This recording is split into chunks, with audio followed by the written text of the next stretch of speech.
Looks like we're going to see some action.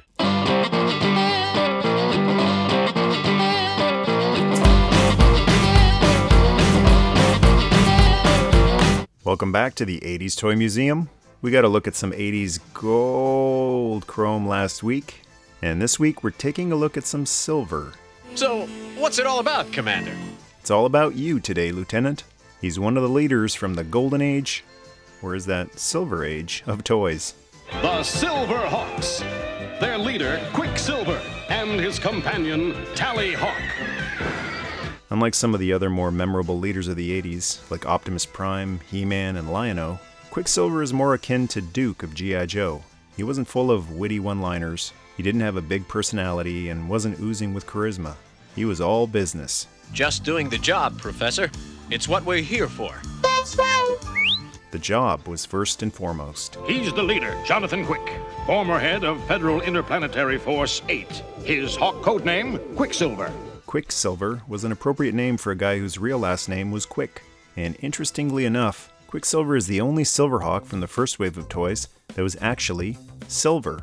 It wasn't until Series 2 the following year that they released another pair of Silverhawks, Condor, who's wearing clothes covering up most of that glorious 80s chrome, and Ultrasonic Quicksilver, who only has a silver torso and head. Quicksilver appears in 57 of 65 episodes of Silverhawks, and he's voiced by Peter Newman, although he doesn't have many memorable moments. Being cool, calm, and collected makes for a great soldier or cop in real life, but for an animated series aimed at children, it can come off as a little dry and by the numbers. He may have also been considered more of a square compared to some of the cooler leaders of the 80s thanks to his old-fashioned way of speaking. Time to do your act, friend. Almost Adam West or Tick-like there, old chum. Nice going, pal. I think he's the Silverhawk most likely to shout, Let's make a difference. I liken him more to a quarterback of the Silverhawks than a leader like Optimus Prime because he's not necessarily all that much stronger, faster, or smarter than his teammates.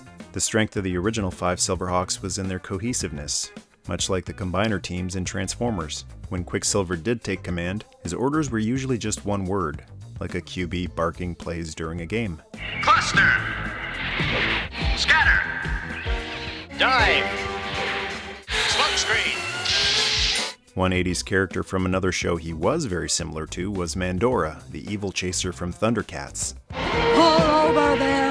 This is Officer Mandora, evil chaser of Control Force 5 speaking. Who may have even been part of the same galaxy. Their masks look similar, their space both seem to have oxygen, and they both send criminals to the same place. I left them here until they could be transported to the Grey Penal Planet. You're going back to the penal planet. The likelihood of both being in the same galaxy certainly crossed the minds of the people behind the Thundercats reboot as well, as evidenced by Monstar's cameo in that show. Another thing that set the Silverhawks apart from other cartoons of the 80s was it featured a leader who couldn't stand toe-to-toe with the villain of the show. He-Man could always dispatch a Skeletor, Lion-O could defeat Mum-Ra without help, and although it was often a close fight, and he sometimes lost, Optimus could hold his own against Megatron. But Quicksilver was greatly outmatched by Monstar, although that never discouraged him from facing the Louse of Limbo on his own. I'll handle Monstar. But when the two met up, it was usually Quicksilver on the defensive. You'll never win a laser duel against me, Silverhawk! Rather than Hogan versus Andre, it was more Macho Man versus Andre, and Quicksilver survived more than conquered, using his quickness and cleverness. He did have enough power to knock Monstar down, but it's getting them to stay down that's the trick. Your puny efforts mean nothing to me, Quicksilver! The most noble animated appearance of Quicksilver for me was the episode titled Dark Bird. Instead of just another job, this one was personal, and we get to see Quicksilver as close as getting emotionally invested in something as he can get.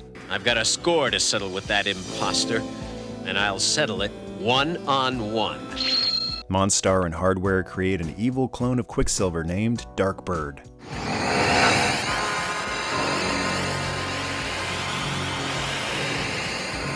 Who attacks the bank, and because in 80s cartoons, seeing was believing, It's Quick Quicksilver that's attacking us! Quicksilver isn't given a chance to defend himself, and the Silverhawks are ordered disbanded. When the two clash, it appears Darkbird has the edge because, unlike Quicksilver, the clone has no organic parts. You're weak, Quicksilver! You'll never defeat me because you're partly metal and partly real! This particular episode stands out more than the others for me because Quicksilver actually gets a He-Man or Optimus Prime moment, sharing some words of wisdom with a corrupt copy. You've got it all wrong, Darkbird. It's our human qualities that give us courage, endurance, and the power to tell right from wrong. He also shows his quality as a human being with his response to being falsely accused and convicted without due process. I owe you an apology, Quicksilver. Understandable mistake, sir. No apologies needed. Giving him the Christ-like grace that the other more memorable leaders of the 80s, like Optimus and He-Man, often displayed in the face of injustice. The ordeal doesn't even stop him from ending the episode with a typical 80s group laugh. In fact, if I'd been you, I'd have been fooled by that thing too.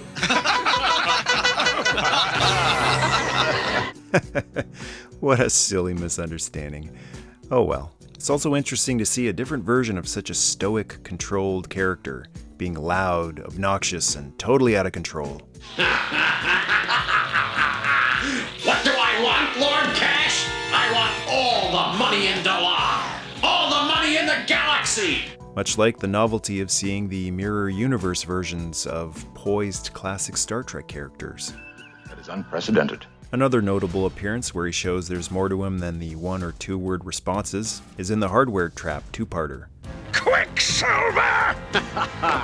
How do you like our little trap? Where he goes undercover, showing he knows how to play bad space cop just as well as good space cop. So wind your neck in and get On your feet, blubber body.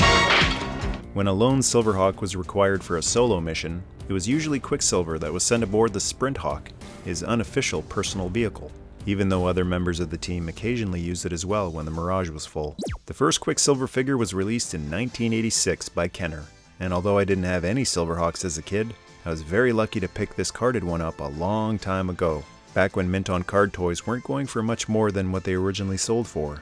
So, should I keep it sealed? No, release me.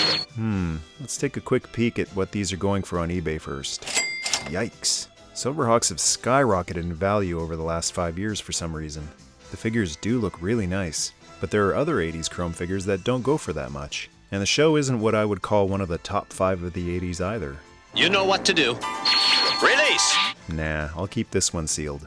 Luckily, I've got an opened one that we can take a closer look at.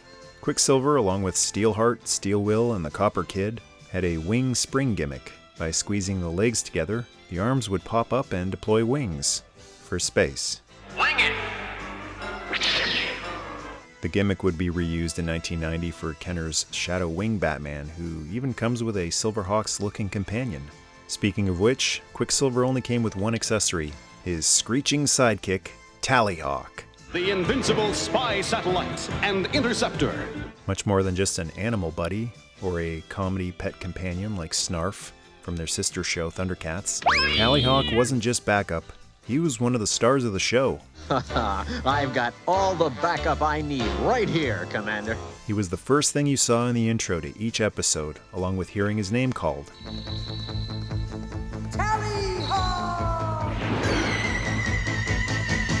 And he was one of the most useful members of the team. Meet Tallyhawk. That's some bird, Commander. A robot? He's partly metal, partly real. Just like you guys. And being a cyborg, he came loaded with gimmicks. Partly imaginary in classic Kenner pretend fashion, and partly real. For the real gimmick, when Tallyhawk's head is pushed in, his razor-sharp wings would move forward to cut through anything in their path, even other sharp objects. But Tallyhawk wasn't just an attack bird, he was a surveillance spy. He's a spy satellite, scout, interceptor. You control him with this panel. And was very similar to another winged spy from the 80s, Laserbeak. Tallyhawk could record the enemy's antics and play back for the team, either in person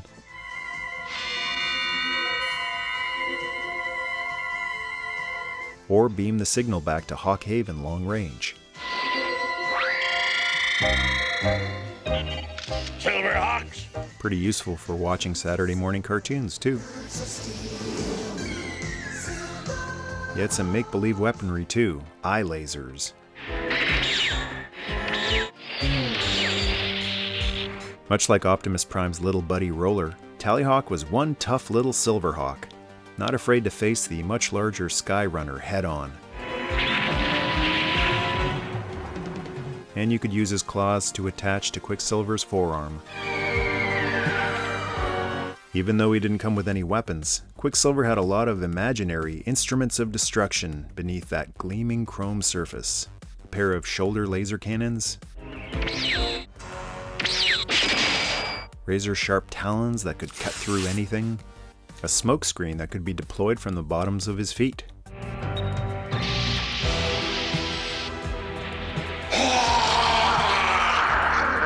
And he could literally pull a bomb out of you-know-where. Those cyborg crevices are a handy place to store explosives.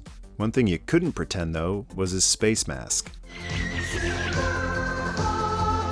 On the show, he and other Silverhawks could deploy a protective face shield with a communicator when going into battle, but the figure lacked this feature. It was incorporated in the second Quicksilver figure, though, the following year in 1987, Ultrasonic Quicksilver. You're Quicksilver, right?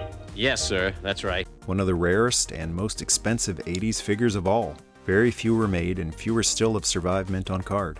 It's a case of rarity driving up the value more than it actually looking great, though. They were cutting back on chrome for the second wave of the line, so only the body and head are chromed. The limbs are all black, which looks awful. Why not go with gray plastic? They went with blue for ultrasonic bluegrass and steel wheel after all. Anyways, I picked up this custom on eBay some years back, which is made from a recast of the Ultrasonic Quicksilver mold. Like Ultrasonic Steel Will, who wasn't as rare, there's a faceplate which can be swung up to reveal the face. Not exactly like it was on the show, where it disappeared into subspace, I guess, when it wasn't in use. But still pretty cool to see a Silverhawk figure with a mask on. The figure also included movable wings, and a new version of Tallyhawk. Tallyhawk! Yeah, it's fun to say. Tallyhawk! He could be launched from Quicksilver's arm. Even though it's not silver chrome, it has a nice silver paint job, and all in all looks way better than the official Ultrasonic Quicksilver. And it's a fraction of the price of the original. If you're a huge Silverhawks fan and you've been hunting that final missing piece, I'd encourage you to give up the hunt for that Ultrasonic Quicksilver. That price is just silly for a children's toy that doesn't even look that good. What do you advise? Go with a repro and get more bang for your hundreds of bucks by getting dozens of other figures, or a giant playset or vehicle, or buy toys for your own kids, or kids in the family, or your local children's charity. Over half a grand for a single 5-inch figure that doesn't look as good as the first version of the character, and wasn't even featured on the show, in the comics, or any other media, pretty much represents everything that's wrong with vintage toy collecting in my opinion. These are mass-produced plastic children's toys after all, not precious gems. He's right. I just get the feeling that with this particular figure, it's more about clout and flexing than being genuinely passionate and nostalgic about it. That must be it. I mean, who can be nostalgic about it? Barely anyone could find it back in '87. I'm afraid so, Commander.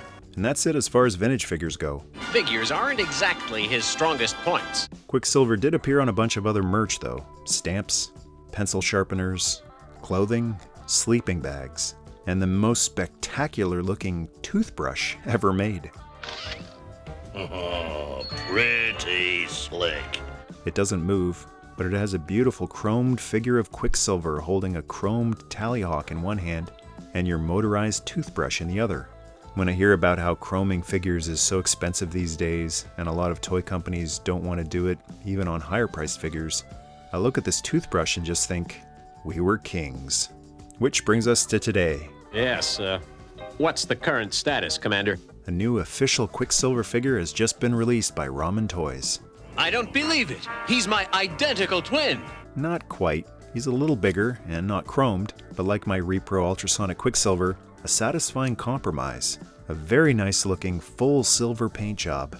Incredible detailing. What Quicksilver would look like in a live action movie, I suppose. Swap out hands, wings, a separate masked face, and a tallyhawk that can be attached via magnets. Plus a ton of posing range. Truly a top-grade, fan-made tribute to the silver skipper of the team. You'll be seeing a more in-depth review of this figure on the channel shortly. Tallyhawk! We've got to keep looking. Look no further than Super 7's cartoon-accurate version. He's got a duller paint job since they're going for the cartoon look, and lots of accessories and swap-out parts. That's about it. That's my in-depth profile on Lieutenant Quicksilver of the Silverhawks. Just a little longer. Sorry, friend. That's about all there is on you. We need more time. Well, okay. I'll take another minute to talk about your role in the comics. Groovy? Let's go for it. 7 issues were published by Star Comics, a division of Marvel, starting in 1987. Even though they're an adaptation of animated episodes, you get to see some alternate takes, such as a different look at Lieutenant Quick before the cybernetic procedure. He's blonde in the comic as opposed to brunette on the show. He's still a hawk of few words, or chirps, and you don't get anything more out of the comics. They did adapt the Darkbird episode though. The dialogue is pretty much identical, but again, you get to see some alternate takes of the events. And it's cool to see the final confrontation in comic form. Reminds me of the old days of comic adaptations of movies, when the VHS tape of it hadn't been released yet. And that really is it for Quicksilver. This is the end of the line for you, Quicksilver! I wish I could go on, but there's really nothing left to say about you, pal. Aye, aye, Commander. Hey, I'm just as big a fan of larger-than-life, bombastic, over-the-top characters as anyone, but I think it's also important to honor the quiet professionals, too. The ones who do their jobs exceptionally well and don't feel the need to make a big spectacle out of it. And when the plan goes out the window, to have quick enough reflexes and thinking to Wing it! So hats off to Lieutenant Jonathan Quick, one of the unsung heroes of the 80s. He doesn't have many cool one-liners to quote. Stay cool, buddy. We'll win this one with brains instead of brawn. But he served as an inspiration to me all the same for his work ethic and dedication to his team. Partly metal, partly real, all-round good dude. Don't mention it! Humble too. Thank you for watching. Now what do you say we end this video with a good old-fashioned 80s animation group chuckle? Let's get moving!